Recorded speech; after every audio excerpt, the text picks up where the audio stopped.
Hello friends, welcome to IICS platform. आज हम आपको पढ़ाएंगे 24 और 25 के करंट अफेयर के MCQ।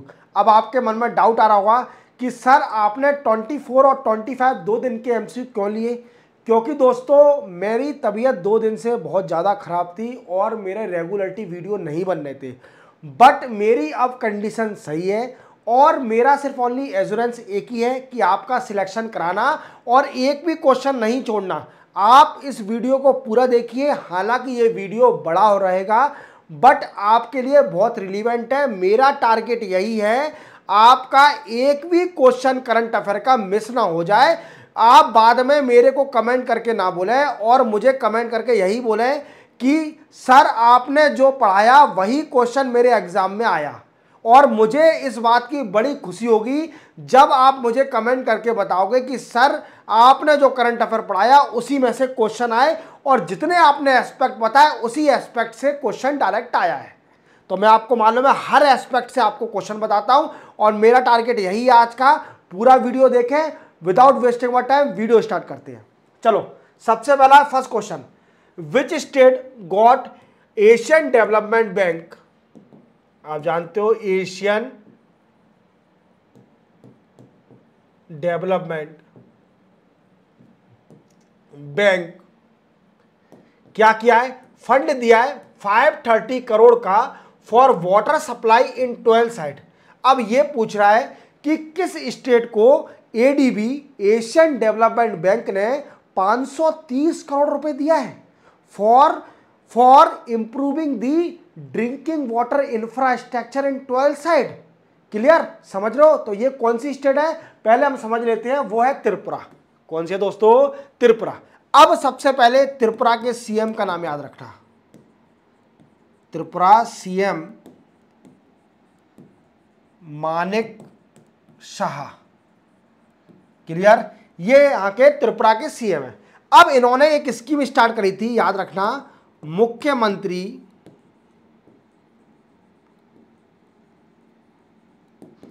नगर उन्नयन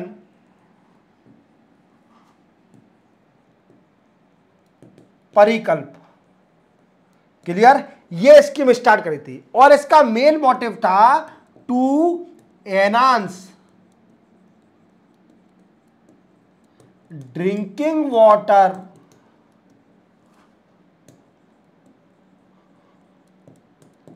इंफ्रास्ट्रक्चर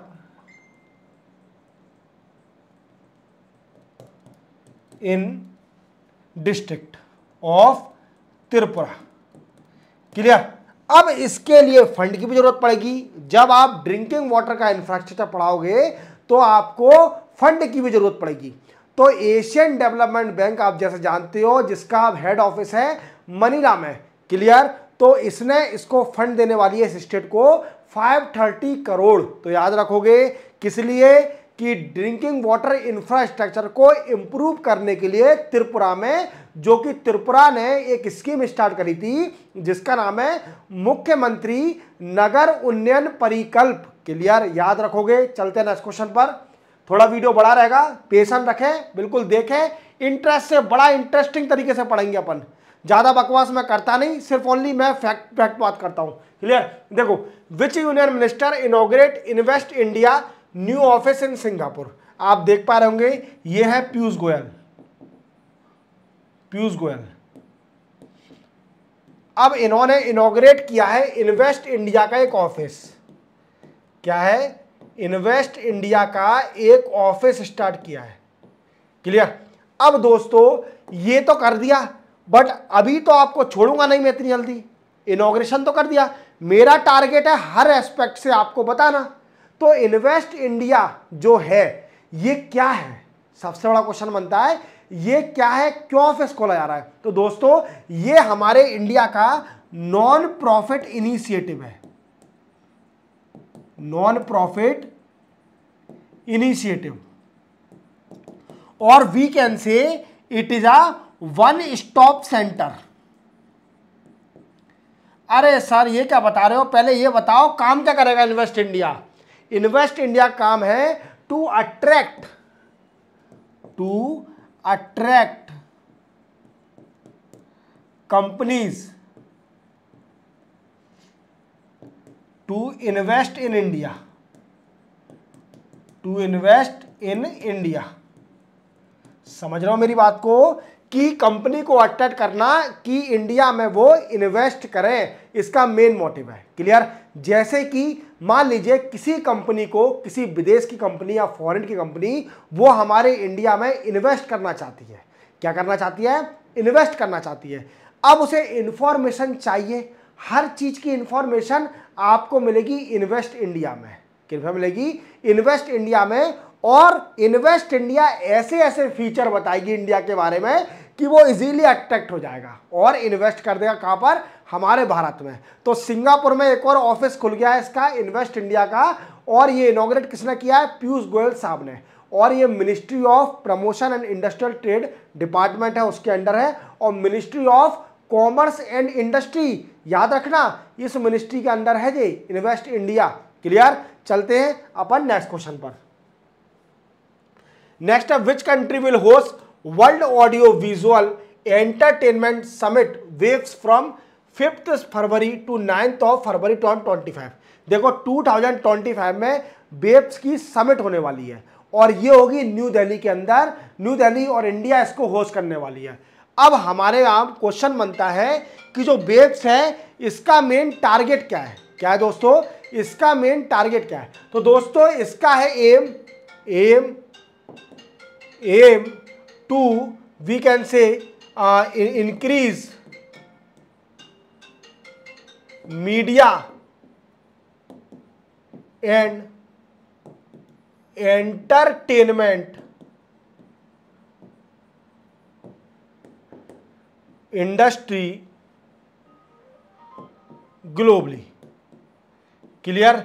ये इसका टारगेट है कि मीडिया और एंटरटेनमेंट इंडस्ट्री को ग्लोबली एनहांस करना, वेव्स का समिट का ये टारगेट है। क्लियर?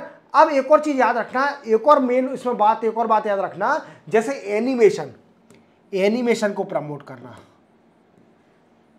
क्लियर? विजुअल इफेक्ट को प्रमोट करना, गेमिंग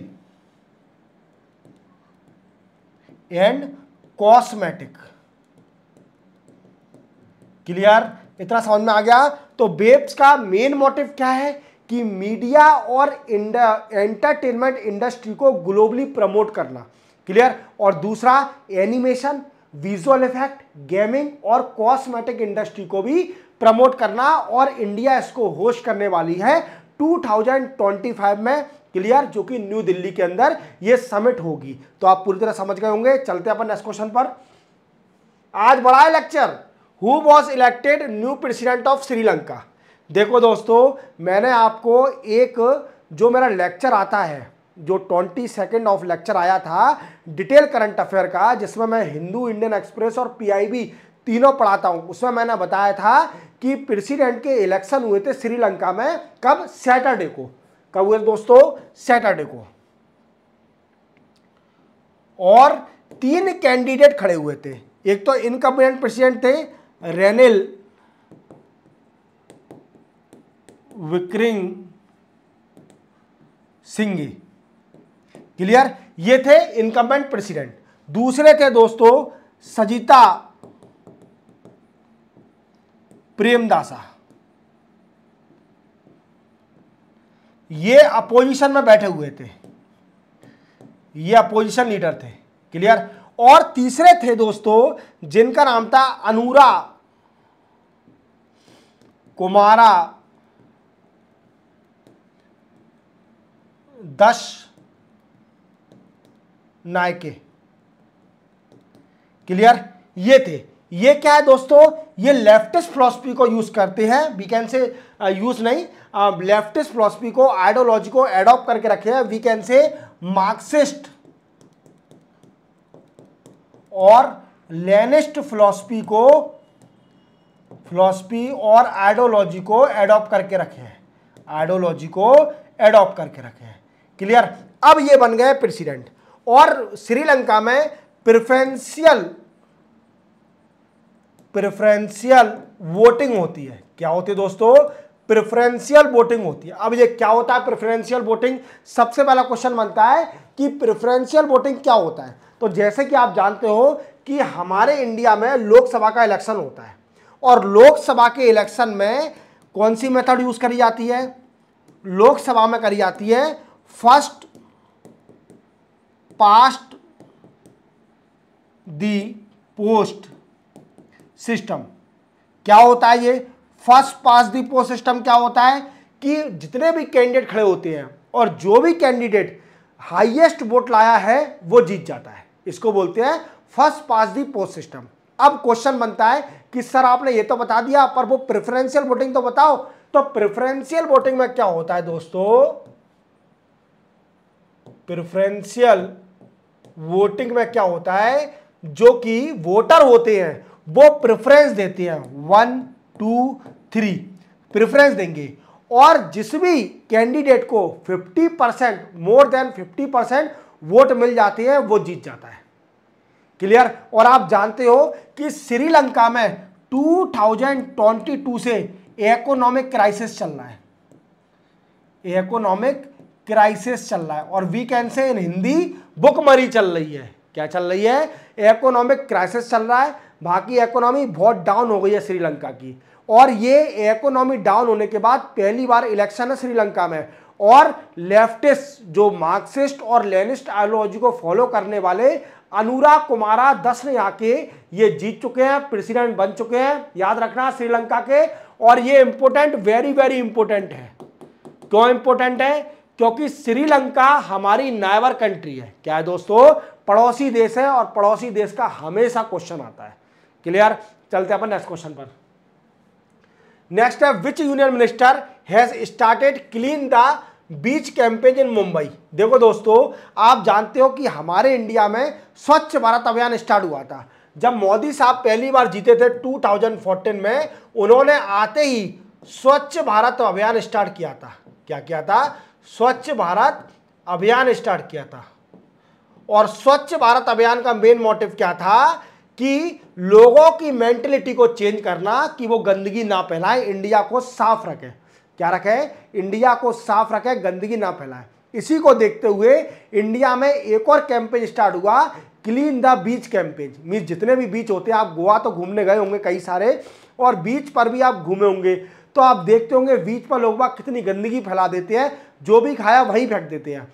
तो बीच को क्लीन करना ये भी एक कैंपेन स्टार्ट हुआ था और अभी ये मुंबई में स्टार्ट किया गया है, अभी लेटेस्ट। और ये किसने स्टार्ट किया है? भूपेंद्र, इनॉग्रेट किसने किया है? भूपेंद्र यादव जी। अब ये भूपेंद्र यादव कौन है? तो भूपेंद्र यादव है union minister of environment, forest and climate change. Clear? समझ गए?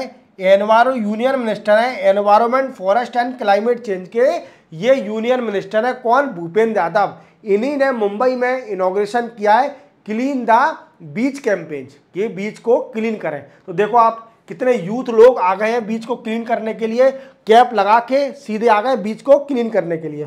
तो आप पूरी तरह समझ गए होंगे इसका मेन मोटिव क्या है, क्लीन द बीच का। चलते हैं नेक्स्ट क्वेश्चन पर। Cosmonaut Oleg Kononenko and Nikolai Chub set new record for longest abroad the international space station spending 374 days in space belong to which country. देखो दोस्तों, नाम थोड़ा डिफिकल्ट है। क्लियर? ये कॉस्मोनॉट है, मीन्स एस्ट्रोनॉट है, और ये क्या है दोस्तों? इंटरनेशनल स्पेस स्टेशन पर रह के आए हैं और इतने दिन रहा है ये कि इन्होंने वर्ल्ड रिकॉर्ड बना दिया। क्या बना दिया? वर्ल्ड रिकॉर्ड बना दिया। तो इंटरनेशनल स्पेस स्टेशन पर ये रह के आए हैं, इंटरनेशनल स्पेस स्टेशन पर ये रह के आए हैं। और कितने दिन रह के आए हैं?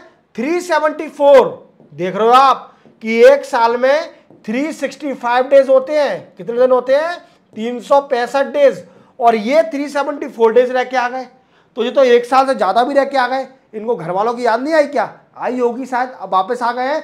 तो इन्हें वर्ल्ड रिकॉर्ड बना दिया। ये रसिया से बिलोंग करते हैं। कहाँ से बिलोंग करते हैं? रशिया से बिलोंग करते हैं। तो याद रखोगे। चलते हैं अपन नेक्स्ट क्वेश्चन पर। नेक्स्ट है which city will host 25th edition of IIFA award from 7 to 9 March 2025। ये पूछ रहा है कि कौन सी सिटी इंडिया की आईफा अवार्ड को होस्ट करेगी फ्रॉम 7 to 9 मार्च। क्लियर? अब ये पूछ तो रहा है। अब देखो दोस्तों, आप देख पा रहे होंगे, ये तो समझ गए होंगे कि जयपुर है, पिंक सिटी होस्ट करेगी और जयपुर 2025 में आईफा अवार्ड को होस्ट करने वाली है। क्लियर? इसके लिए राजस्थान गवर्नमेंट ने 100 करोड़ अलोकेट भी कर दिया है। क्या कर दिया है? Rajasthan government allocate 100 crore to enhance Rajasthan tourism and culture. देख रहे हो आप? तो आप जानते हो कि जो भी सिटी अगर होस्ट करेगी तो राजस्थान के कल्चर और टूरिज्म कितना प्रमोट होगा। अगर आईफा अवार्ड कोई कंट्री, वीकेंड से कंट्री कह रहा हूं, कोई सिटी होस्ट करेगी तो डेफिनेटली उसके कल्चर और टूरिज्म का प्रमोशन होगा। और जयपुर तो आप जानते हो, हर आदमी जाना चाहता है जयपुर में। जयपुर देख कितनी क्लीन सिटी है, और आमेर का किला, और वीकेंड से मैं भूल गया, मैं गया था जयपुर 2015 में गया था, अब मुझे याद नहीं। क्लियर? अब वो जैसे वो रंग, वो सबसे बड़ी टॉकीज है, क्या बोलते हैं, मैंने वो मूवी देखी थी, उसके अंदर वो उड़ता, वो टाइगर श्रॉफ की आई थी एक, उड़ता जाट माट मूवी आई थी, आधी देख के भग गया था, इतनी गंदी मूवी थी। क्लियर? तो दोस्तों आप समझ गए होंगे कि 100 करोड़ इन्होंने अलोकेट कर दिया राजस्थान गवर्नमेंट ने, और आईफा अवार्ड 2025 होस्ट करने वाली है जयपुर सिटी। क्लियर? चलते हैं अपन नेक्स्ट क्वेश्चन पर। Which day is observe as world rhino day 2024। देखो आप जानते हो, इसको हम गेड़ा हाथी भी बोलते हैं। क्या बोलते हैं हिंदी में? गेड़ा हाथी। हालांकि मेरे यहाँ बोला जाता है, आपके यहाँ नहीं बोला जाता, इंग्लिश में बोलते हैं राइनो डे। अब ये इनका भी दिन पड़ता है। देखो जैसे हमारा बर्थडे पड़ता है तो इनका भी दिन होना चाहिए ना। तो देखो दोस्तों, इनका दिन है 22 सितंबर को। अब इनका दिन पड़ा था। अब क्वेश्चन बनता है कि ऐसे कौन कौन से नेशनल पार्क है ये राइनो पाया जाता है। तो देखो दोस्तों, आप जानते हो कि काजीरंगा, ये ज्यादातर आसाम में पाया जाता है। काजीरंगा नेशनल पार्क में पाया जाता है, पहला। दूसरा है मानस नेशनल पार्क में भी पाया जाता है। क्या पाया जाता है? राइनो। क्लियर? और दोस्तों ये IUCN, जैसे आप जानते हो, international union of conservation nature की रेड लिस्ट जो निकालती है उसमें वनरेबल कैटेगरी में है। क्या है दोस्तों? It is a rhino in vulnerable category. Clear? तो ये दिन पड़ता है 22 सितंबर को। कौन सा? World rhino day 2024। क्लियर? चलते हैं अपन नेक्स्ट क्वेश्चन पर। नेक्स्ट है which film has been officially chosen as a Indian official entry in best foreign film category for Oscar 2025। देखो दोस्तों, अभी हमारे इंडिया से एक ऑस्कर में मूवी जाने वाली है। हालांकि वो जीते या ना जीते आज तक, ठीक है, कोई मूवी नहीं जीत पाई, वो अलग बात है। ठीक है, पर अभी सॉन्ग तो जीत चुका है। वो RR का एक सॉन्ग था, वो ऑस्कर जीत चुका है। कौन सा, वो मैं नाम भूल गया, उसमें डांस बहुत दमदार किया था। तो एक मूवी अभी इंडिया की ऑफिशियली सिलेक्ट कर दी गई है, ऑस्कर के लिए जाएगी, जिसका नाम है लापता लेडीज। क्या नाम है? आपने देखी हो शायद, जो मूवी लवर होंगे तो लापता लेडीज तो आपने देखी होगी। ये बनाई किसने है? किरण राव ने। किरण राव इसके प्रोड्यूसर थी मैम। और ये कौन है? ये आमिर खान जो हीरो है उनकी एक्स वाइफ है। आमिर खान की एक्स वाइफ है। और बड़ी अच्छी मूवी है। ये पुलिस वाले जो बने हैं रवि किशन जी, इनकी बड़ी अच्छी एक्टिंग है। मीन्स इन्होंने दिखाया है कि पुलिस, स्टार्टिंग में तो मुझे लगता है कि यार पुलिस की बेइज्जती कर रहा है जे, पर लास्ट में जो सीन दिखाया है, रवि किशन का रोल जो दिखाया है वो बड़ा अच्छा है। पुलिस की वैल्यू बढ़ जाती है कि पुलिस वाले हमेशा गलत नहीं होते, वो हमेशा सही डिसीजन लेते हैं। क्लियर? और अदला बदली हो जाती है, स्वैपिंग हो जाती है, वाइफ खो जाती है, देन आफ्टर अगर जो मूवी लवर नहीं होगा तो अगर गाने का लवर होगा तो उसने गाना सुना होगा, ओ सजनी रे, ये गाना इसी मूवी से बिलोंग करता है। क्लियर। अब ये ऑस्कर में जाने वाली है और लेडीज लापता मूवी है। क्लियर। चलते हैं अपन नेक्स्ट क्वेश्चन पर। FSSAI food safety standard authority of India. Clear. अब AFSSAI ने क्या करा है, एक मोमेंडम ऑफ अंडरस्टैंडिंग साइन किया है किसी कंट्री की ministry of agriculture and live stock के साथ। अब वो कंट्री कौन सी है, तो दोस्तों वो कंट्री है ब्राजील। ब्राजील के साथ फक्की ने मतलब AFSSAI ने हमारे ने एक मोमेंडम ऑफ अंडरस्टैंडिंग साइन किया है। अब क्वेश्चन बनता है, ये साइन तो कर लिया, मोमेंडम ऑफ अंडरस्टैंडिंग साइन कर लिया, पर इसका मेन मोटिव क्या है, तो दोस्तों इसका मेन मोटिव है food safety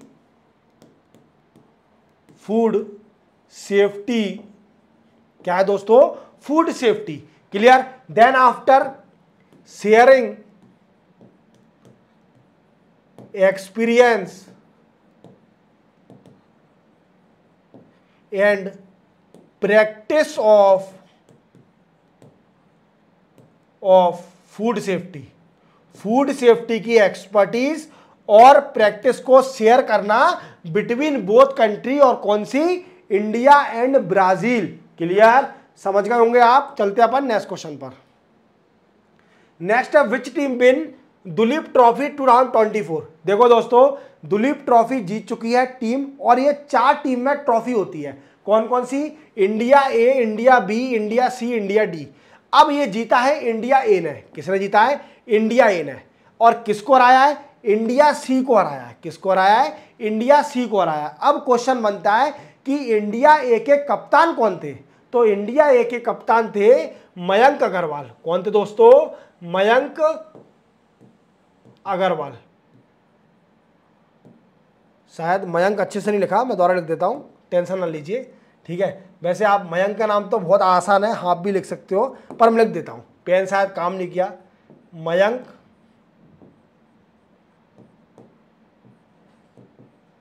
Mayank Agarwal. Clear. Mayank Agarwal. और जो हारी टीम है बेटा इंडिया सी, इसके कप्तान थे ऋतुराज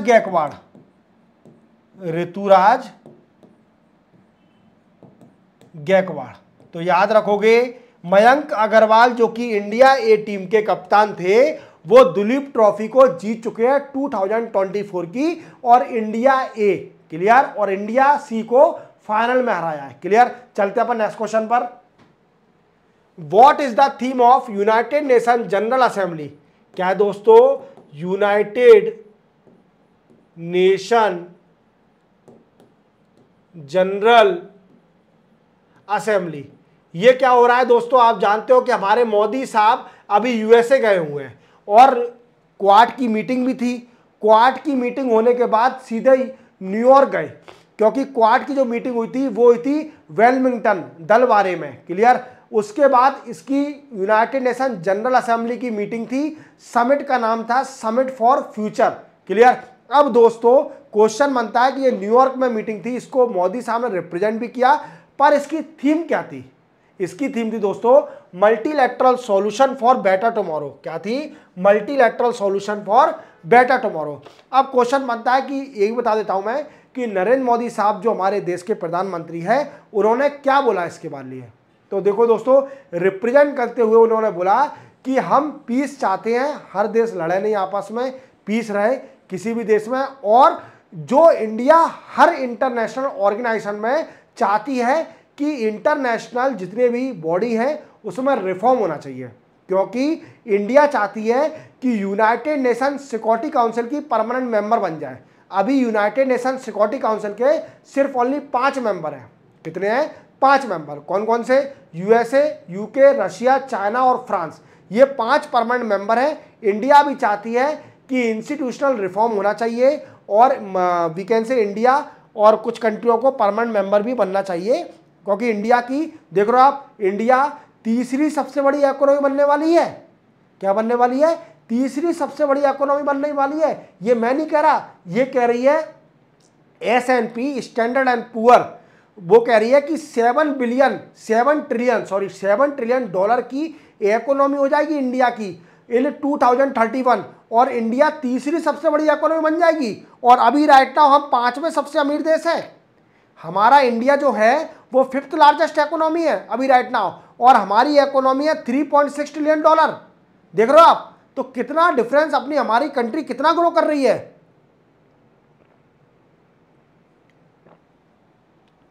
और हर देश हमसे रिलेशन बनाना चाहता है।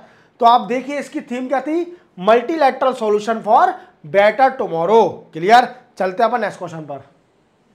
नेक्स्ट है, what is the new name propose for Pune international airport by Maharashtra government. देखो दोस्तों, अभी क्या है, महाराष्ट्र में इलेक्शन होने वाले हैं, और गवर्नमेंट जो महाराष्ट्र की है वहां के सीएम है एकनाथ शिंदे वहां के सीएम है। और वो क्या कर रहे हैं, वो बड़े इमीडिएटली डिसीजन ले रहे हैं। अब उन्होंने एक डिसीजन लिया है कि पुणे इंटरनेशनल एयरपोर्ट का नाम चेंज किया जाएगा, और उसका नाम चेंज हो जाएगा पुणे का जगत गुरु संत तुकाराम महाराज पुणे एयरपोर्ट। क्या हो जाएगा, जगत गुरु संत तुकाराम एयरपोर्ट है, महाराज एयरपोर्ट, इंटरनेशनल एयरपोर्ट है पुणे का। तो ये बन जाएगा, नाम चेंज करने का प्रपोज किया है, तो याद रखोगे। चलते अपन नेक्स्ट क्वेश्चन पर। और एक और है, एक और डिसीजन लिया है कि एक कॉरपोरेशन बनाएंगे, नई कॉरपोरेशन, याद रखना, बता देता हूं, चलो ठीक है। कॉरपोरेशन बनाएंगे फॉर वीकर सेक्शन ऑफ ब्राह्मण एंड राजपूत कम्युनिटी की एक कॉरपोरेशन बनाएंगे जो कि वीकर है। और एक और बता देता हूं कि बांद्रा में 2000 स्क्वायर मीटर लैंड लीज पर दे दिया है। किसको दे दिया लैंड लीज पर, जो कि अजिंक्य रहाणे, आप जानते होंगे क्रिकेटर हैं अजिंक्य रहाणे, उनको 2000 स्क्वायर मीटर लैंड लीज पर दी है। किस लिए, क्योंकि अजिंक्य रहाणे स्पोर्ट्स कॉम्प्लेक्स खोलने के लिए प्रयास कर रहे थे, इसलिए उनको लैंड लीज पर दे दी 2000 स्क्वायर मीटर अजिंक्य रहाणे को, जिससे वो स्पोर्ट्स कॉम्प्लेक्स खोल सके। और पुणे का नाम आप चेंज कर रहा, तुकाराम याद रखना, ठीक है। तुकाराम दिख जाए तो बस टिक मार जाना, ठीक है। चलते अपन नेक्स्ट क्वेश्चन पर। नेक्स्ट है, विच union minister has inaugurate computer security incident response team power facility. देखो आप जानते हैं ये मिनिस्टर ऑफ पावर कौन है, मनोहर लाल खट्टर। कौन है दोस्तों, मनोहर लाल खट्टर। ये जो मनोहर लाल खट्टर है ये फॉर्मर सीएम ऑफ हरियाणा है। कौन है, फॉर्मर सीएम ऑफ हरियाणा, और इनको यूनियन मिनिस्टर बना दिया है पावर का, और शायद अर्बन अफेयर के भी मिनिस्टर है ये। क्लियर, शायद देख लेना, कंफर्म बताना मुझे, वैसे हैं अर्बन अफेयर के भी मिनिस्टर बने हैं ये। क्लियर, अब इन्होंने एक इनिशिएटिव स्टार्ट किया है। क्या हो रहा है, जितने भी पावर सेक्टर हैं, हमारी इंडिया जो है वो बहुत वनरेबल है। वनरेबल किस चीज से, साइबर थ्रेट से, cyber threat and cyber security. किससे, साइबर थ्रेट से और साइबर सिक्योरिटी से बहुत वल्नरेबल है। तो इससे बचाने के लिए मनोहर खट्टर ने एक रिस्पॉन्स टीम बनाई है जिसका नाम है computer security incident response team power facility. ये क्या करेगी, जितने भी हमारे देश के पावर प्लांट हैं उनको प्रोटेक्ट करेगी, प्रोटेक्ट फ्रॉम साइबर अटैक से प्रोटेक्ट करेगी। तो आप पूरी तरह समझ गए होंगे कि इस रिस्पॉन्स टीम का मेन मोटिव क्या है, to protect the power point from cyber threat और साइबर अटैक। क्लियर, चलते हैं अपन नेक्स्ट क्वेश्चन पर। मनोहर लाल खट्टर ने इसको लॉन्च किया है। क्लियर, चलते हैं नेक्स्ट क्वेश्चन पर। नेक्स्ट है, who was crowned to Miss Universe India title 2024 in Jaipur. देखो दोस्तों, मिस यूनिवर्स होने वाला है और ये मैक्सिको में होगा। जो ग्लोबल मिस यूनिवर्स है वो मैक्सिको में होने वाला है, और इंडिया से भी कोई जाएगा। तो अभी जीत गई है मिस यूनिवर्स इंडिया कौन, रैया सिंघा। कौन जीती है, रैया सिंह बोल सकते हैं, रैया सिंघा मुझे याद नहीं, रैया सिंह ही बोलिए। मिस यूनिवर्स ये होना है मैक्सिको में। अब इंडिया को मैक्सिको में रिप्रेजेंट करेंगी रिया सिंह रिप्रेजेंट करेंगी। और ये मॉडल है, ये गुजराती मॉडल है, गुजरात मॉडल। क्लियर। और इनकी एज सिर्फ ओनली 19 ईयर है। 19 ईयर की एज में ये इंडिया को रिप्रेजेंट करेंगे मिस यूनिवर्स में, जो कि मैक्सिको में मिस यूनिवर्स होना है। और भगवान से होप करेंगे कि यही जीत के आए और हमारी इंडिया से फिर से कोई मिस यूनिवर्स बने। जैसे हमारे इंडिया से अभी ऐश्वर्या राय भी मिस यूनिवर्स रही हैं, या शायद मिस वर्ल्ड रही हैं, वो बताना मुझे, और या फिर वो सुष्मिता सेन मिस यूनिवर्स रही हैं, प्रियंका चोपड़ा ये मिस यूनिवर्स रही हैं। तो ये सारे अब इंडिया से फिर से बनना चाहिए। तो रिया सिंह जो कि गुजरात की मॉडल है ये बनेंगी, होप करते हैं हम, और मैक्सिको में होगा मिस यूनिवर्स को, इंडिया को रिप्रेजेंट करेंगी। अभी ये मिस इंडिया यूनिवर्स इंडिया जीत चुकी है। क्लियर। और गुजरात से बिलोंग करती है। क्लियर। चलते हैं अपन नेक्स्ट क्वेश्चन पर। हेरिनी अमर सूर्या वो swan eight which country PM. देखो दोस्तों कि अभी श्रीलंका के नए प्रेसिडेंट बन गए और उनका नाम है अनुराग कुमारा दसनयाके। क्या नाम है? अनुराग कुमारा दसनयाके। क्लियर। अब दोस्तों ये बने तो है नए प्रेसिडेंट, अब ये पीएम इन्होंने एक अपॉइंट कर दिया है पीएम, ये लेडीज जो कि हरीना अमरासूर्या है, ये श्रीलंका की पीएम बन गई है। कौन बन गई है? श्रीलंका की पीएम बन गई है। क्लियर। सिंपल है, याद रखना। क्लियर। चलते हैं नेक्स्ट क्वेश्चन पर। नेक्स्ट है हु इनॉग्रेट न्यू सैनिक स्कूल इन जयपुर राजस्थान। देखो दोस्तों जयपुर राजस्थान में एक नया सैनिक स्कूल इनॉग्रेट किया है और बन चुका है जयपुर में, और ये इनॉग्रेट किया है डिफेंस मिनिस्टर राजनाथ सिंह ने। अब दोस्तों क्वेश्चन आता है कि गवर्नमेंट का क्या इनिशिएटिव है। देखो गवर्नमेंट का इनिशिएटिव है, government initiative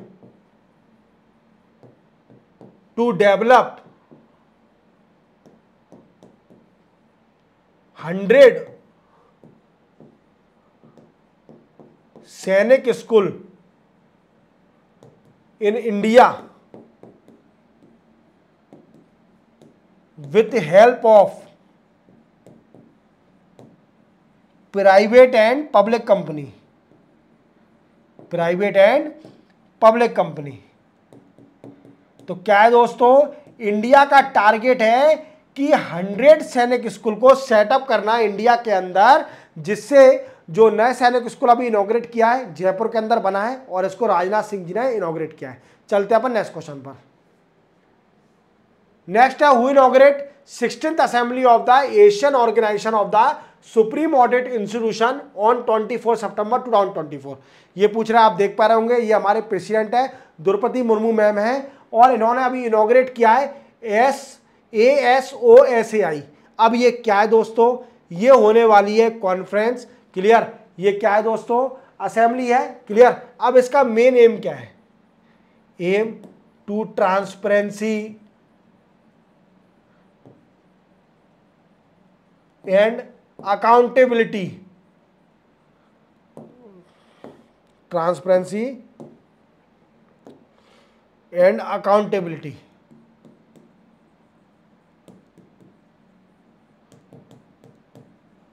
in auditing. Clear.